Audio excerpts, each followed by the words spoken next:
Jerri Ward back with Robert P. Murphy, and we're discussing the mortgage mess, and we're also going to discuss his book, The Politically Incorrect Guide to Capitalism. Dr. Murphy, like I told you, I haven't had a chance to get completely through your book, but do you address these sorts of issues in The Politically Incorrect Guide to Capitalism? Well, I don't think I addressed the current crisis because at the time I was writing it, it hadn't really manifested itself yet. I do talk about the insidious role of the Federal Reserve and why the Freddie Mac and Fannie Mae are not good for the consumer. But this particular mess hadn't yet really come to fruition yet. Well, that sort of dovetails with what I was talking about before the break, the fact that Ron Paul's been criticizing Freddie Mac and Fannie Mae for years and years.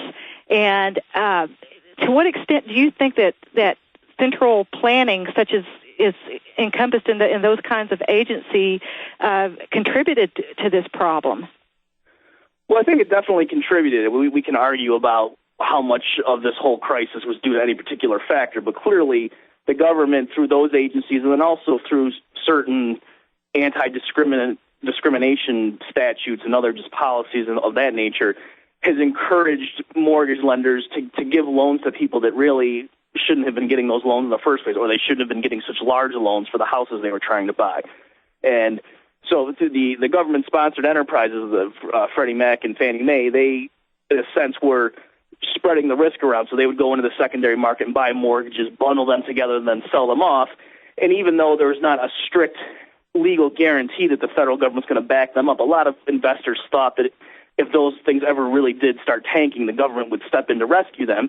And it looks like that expectation was correct. I mean, a lot of what the government's doing so far, it's coming just short of using taxpayer money to bail out these bad investments. Well, this sounds like Einstein's definition of insanity, doing the same thing over and over, because, I mean, I'm old enough to remember the savings and loans crisis, and the fact that a good part of the reason for that was the FDIC insuring deposits and those people doing things that with other people's funds that wouldn't have been done if they didn't have this so-called government safety net. Are we facing the same sort of behavior? Oh, definitely. Yeah, I mean, if you just think about it in terms of the incentives, and again, if you want to understand, why were all these being, because if you take the standard story that these people with billions of dollars at their disposal were just buying assets and they didn't even care about the creditworthiness and they were just very naive and misled by the rating agencies, and some of that's all true, but it's just fascinating. Why would they be so sloppy with billions of their own money? And now we see part of the answer is that they thought, okay, if we are wrong and things really do turn out catastrophically, we'll probably get bailed out by the government. So if you're right, you win, and if you lose, the taxpayer bails you out. And so why wouldn't you take risks in that environment? Well, it seems like a lot of hubris, too, because the CEO of Countrywide, which is one of those that's the mortgage companies that you see most at risk, and I don't remember his name, but he basically touted Countrywide's practice of trying to bring people into home ownership that under the old standards of work hard, save, have a good credit rating would never have qualified for loans. And he was out there publicly touting that now at the expense, I guess, of his shareholders. Right. You do see that, and you're right. There is a certain amount of hubris involved that because it's not just all the same people, that there's different competing groups, and in a certain environment, certain groups are going to profit. So during, let's say, from 2002 to 2006, the lenders that were using these arms and all these newfangled techniques of buying assets and bundling them together and then selling the product off, what's called financial engineering, these people were all making money hand over fist, whereas the more conservative, old-school investors were sitting on the sidelines and just saying, well, I don't really think you guys are doing something smart there. But people, if they have short-term horizons and they're seeing that this group over here is making 18% returns, 20% returns, and these other people aren't, a lot of money flows into that. So you did see in the last few years people rise to the top of these investment banks and other places who practice these unsavory techniques, and now they're being flooded out of the system. And that's the thing. If the government just stayed out of it and said, okay, you guys made big bets and you lost, and now you have to eat your losses, the market would learn a lesson, and so we wouldn't be as prone to this next time. So that's why the government's bailouts and all these other devices where they're just printing up new money and just doing all sorts of auction schemes to try to correct or try to stop the correction from happening is just going to tell these big banks that it's okay to take huge gambles because you don't have to really eat your losses if they go sour. Well, that gets us into a topic that I wanted to talk to you. You talked about the auction techniques. For the first time today, I heard of this new so-called tool that the Fed is trying to use called the term auction facility. What is that? Well, what's happening is typically when the Fed wants to loosen the money supply, wants to ease the credit situation, they engage in what's called an open market operation, and they buy securities from banks in exchange for increasing their reserves. And then there's also the Fed itself can just lend out reserves to people. But there was a certain stigma if a bank went to the Fed to borrow money. That was sort of a signal to the other banks that, that bank must be in dire straits, and that's why it has to go to the Fed rather than going to its other member banks. And so with this auction approach, the Fed, instead of saying, we will give out any amount of money at this stated discount rate, instead the Fed says, okay, we've got a certain amount of money that we're going to auction off under a bidding process, and then, the high bidder gets it or whatever the rules are. And the point of this was to try to take the stigma away. So it was sort of like trying to make it okay to get welfare checks in terms of big banks. And so that's why they've been emphasizing that, is they try to want to just change the rules so this is no longer appears as banks in trouble going to the government for money. Well, another theory I've heard about this is that one reason, you talk about that they don't want to be perceived as getting welfare checks. Could this have something to do with the FASB accounting rules where they don't want to have to change their books in order to really account for all the true losses that are out there? Am I even using the correct terms of art here? I think you are using the correct terms. I'm not an expert on the precise accounting rules, but you're right. Another aspect of what's going on here is the government is normally when the government wants to get more liquidity into the market, it takes short-term treasury notes like debt that the government issues from the banks in exchange for additional reserves with the Fed. Now what's happened, it started back in September, and now it's been happening more and more. And this is, if your listeners remember, the announcement on Tuesday that led to a rally in the markets. It was a $200 billion announcement. What the Fed is doing is it's giving its own treasury debt, so its own obligations on the federal government, which are very safe investments because Uncle Sam's not likely to default anytime soon. And it's swapping them with banks for short-term loans, and then it's taking these mortgage-backed securities from the banks as collateral. So the Fed is basically telling these banks, we will value, in terms of the collateral that we're assigning to it, these very risky loans that no one in the marketplace wants to touch. And so it's allowing the banks, you're right, to continue this illusion that the banks don't want to just declare to their investors, okay, we lost $300 billion on these mortgage-backed securities. They can sort of maintain a fantasy land where on their books they value them at a certain price, because right now nobody's buying these things, and so it's not clear how much on your books should you say they're worth because the markets for them have collapsed.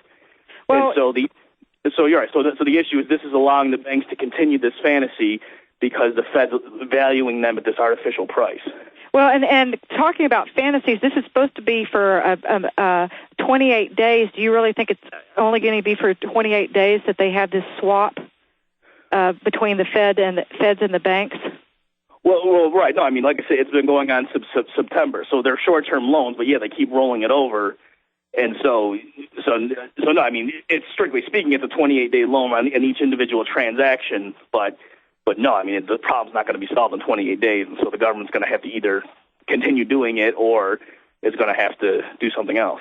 Well, I was telling you during the break that I saw a headline today in the Telegraph, the British online paper, Fed takes boldest action since the Depression to rescue U.S. mortgage industry, and that's what they're talking about, this accepting of $200 billion worth of bad housing debt into by the federal government. What sort of consequences will that have for you and me, the regular taxpayers who have managed our affairs with some sense?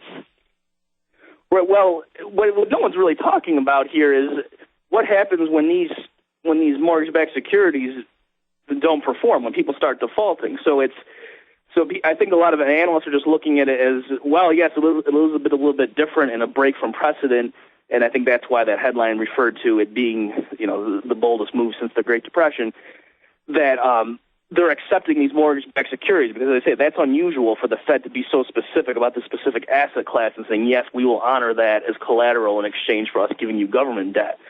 Well, what happens if those things just completely default? So the Fed has swapped and given $1 billion in T-notes, let's say, and then getting $1 billion in mortgage-backed securities, but really those things are only worth $200 million because so many mortgage payers are going to default. So what happens to that $800 million difference? Is the Fed going to eat that, or which ultimately means the taxpayer, or are they going to say to the banks, you have to cough up the difference? Well, and I think the way things are going, that the government's going to eat it, and that ultimately the tax, but we're going to be responsible for the difference there between what those mortgage-backed securities are really worth and what they're worth on paper that the Fed is counting them as collateral. Well, I think you know who Michael Rosoff is. I'm not sure I'm pronouncing his name right. He writes over at Lew Rockwell, and he was writing about this, and he basically believes this is akin to partial nationalization of the banks because, by giving this $200 billion to the bank, the federal government has become a part owner of the banks. I mean, this is starting to sound like a banana republic. Do you agree with him? Well, yes, I do agree with him, and I'm really amazed that not more people have noted that. I mean, look, if the federal government just came out and literally said, we are going to come in with $200 billion and buy up these mortgage-backed securities and just hold them ourselves and use tax money to buy it, everybody would go crazy and say, wow, you guys are just explicitly bailing out these mortgage lenders. But what they're doing now, it's just so confusing. I mean, you and I are taking 10 minutes to try to decipher exactly what's even happening here with the Fed doing this swap and so forth. But, yeah, I mean, the government is basically doing just short of what I just said. And in essence, the government is nationalizing part of the ownership of these mortgage-backed securities. Well, is this a stimulus to the economy for them to do this? Well, no. I mean, that's the thing that's ironic. What I mentioned before we had the last break is that forget all of these negative consequences that you and I have been talking about. Even on the face of it, none of these measures is going to solve the alleged problem. That the reason right now the credit markets are seizing up is that the various companies, they don't know how to trust the books of the other companies, so no one wants to make a loan to another bank because they're afraid that bank might go belly up because they can't trust when the other bank lists what its assets are in its balance sheet. If there's mortgage-backed securities on that, they don't know how to value that, the counterparty. And so by the government, by doing these operations, they're just allowing the banks to continue this fiction of saying their assets are worth such and such. And so it's just going to continue this where none of the banks trust each other, and they're going to have to keep going to the government for their funding. Well, I'll tell you one thing that is kind of scary to me is a couple of months ago we thought that Abu Dhabi was going to come in and save Citicorp, and then I read that they're not. So I guess they're wising up about the bad debt. We're coming up on another hard break, and we'll be back to talk to Dr. Robert P. Murphy about these very scary and important matters after the break.